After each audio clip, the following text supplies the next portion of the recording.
At Ethos, we say thank you to the administration at Fairfield Community Schools for their support of teachers as they complete science inquiry training. Join us as we celebrate science at Fairfield Community Schools.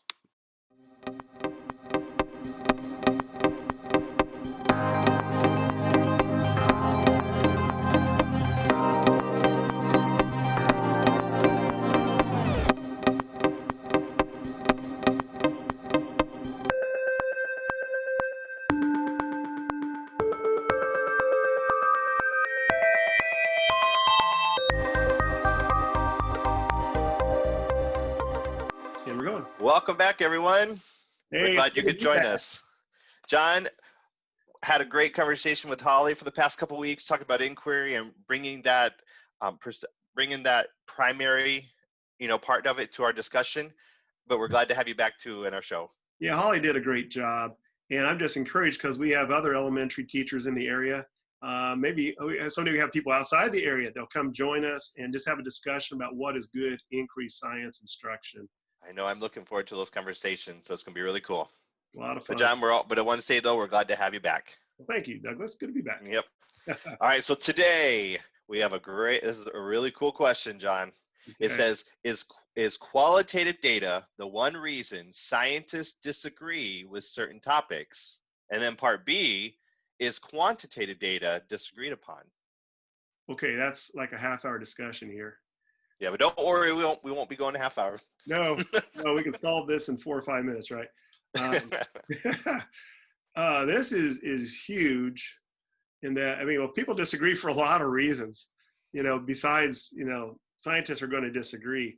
Yeah. And I think it's good to kind of understand that what I would call good science, I'll get in trouble for saying good science, but a scientist who really practices good science is you don't fall in love with your results. You understand that you're doing the best you can do, and you're trying to push in the right direction, that you hope somebody else, if you're a good scientist, you hope somebody comes along and improves upon your technique. And it's even been, I think it's happened historically, where a scientist has devoted years into research and they got there, and at that moment somebody just passed them up. And then we've got to keep celebrating those things. Qualitative data is very subjective. And I guess my take would be, if I didn't have certain senses, so I know there's a history there that in astronomy, women were brought in to check out the spectra of stars at Harvard. And they were much better at the astronomy all around, global thinkers, all that kind of thing. But the men could not see those colors. And when you can take it as far as you can with the skill set you have. And then if somebody else comes along with a better process or better skill set, then they can take it further. So I would say one thing we have to do in science, what this kind of leads to, is being aware of the error in our measurements. It's good to talk to students about, well, how much do you trust that number? If you're measuring how high you could jump and you do it multiple times, you're not going to get the same answer every time. And kids got to understand that and be comfortable with that. And then it gets into a discussion of tolerance. Is my measurements within maybe 2 or 3 inches every time? You're learning, well, that's okay. We've got a number, and we can't say that is actually how high you can jump, unless we say, well, within a few inches, I can jump this high. Yeah, I think it's important to really consider that room of error, because I think sometimes students don't think of that, and they think of just one certain number, and if you don't get the same number as me, you're wrong. We got to take account for that. And that's even when we do data, studying data, our probability and statistics, data analysis, we got to take that into consideration. Yeah. You're getting into something I think is really good too, is we're talking about qualitative and quantitative, and people ask well, should you do one or the other?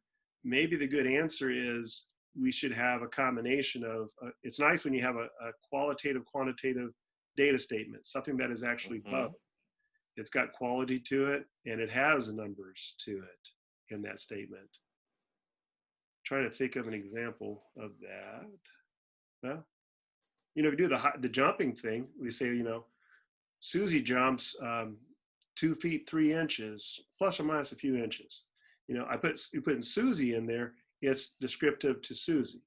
Or if we say the students in this class compared to this class, is that when being qualitative, adding more descriptors in there, our data is really more valid. And That's why it's important to have both types as you're collecting. And then really thinking about this, that qualitative data, like we said with the census, is a reason why people can disagree. But then the numbers can have that too. I see a lot of times some people think that quantitative data can't be argued because it's numbered focus, but sometimes you can take those numbers and they can be skewed depending on how you're reading it or looking at it. Yes, you could say there were 7 balls in the bowl out of 10. That's always going to be 7 balls. Everybody's going to see that. But then if you try to start throwing in the percentage, that's where sometimes it could be a little fishy depending on how it's presented. And that's where I think arguments can come. Yeah. I go 100 directions with this, but you're right, because sometimes we are observing what we observe changes, So like the ball example, well, what if you were seeing, 8 balls, but then you realize, oh, there are some, it's a dark room and we've got a red light and there's other balls there that just we're losing. We can't see because of how the light's reflecting off. So there's more data can become present. And what that means then is that we have to refine. It's that lesson that we refine our hypothesis. We're more stringent in what we're saying. We're more descriptive. And our data has more character to it, so that, science, sometimes we have to work towards being very specific towards our results so that we can be very clear what we are communicating. I do think there's always been a danger that as a scientist, if you don't use enough words, so here's your cross-curricular piece. That's why we need the literacy piece. We need our language arts instructors to help us with this, because if you do not communicate your thought effectively, it could be misinterpreted. And that leads to a lot of problems real quick. That's not what I meant to say. Well, then you need to be very, very thorough with your writing. I like your data statements. I think your data statements are very powerful.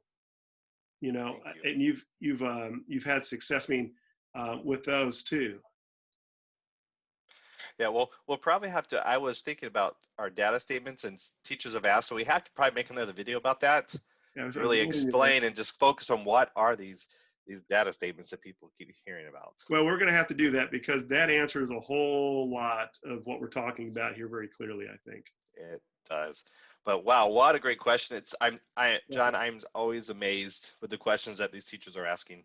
Oh, they're good. It really shows their thinking, and they're thinking beyond what we're doing in the sessions, which is really cool. Really bringing that inquiry within themselves. Yeah, and as we're using these into our classrooms, we're helping out the kids, which is what it's all about. That's right.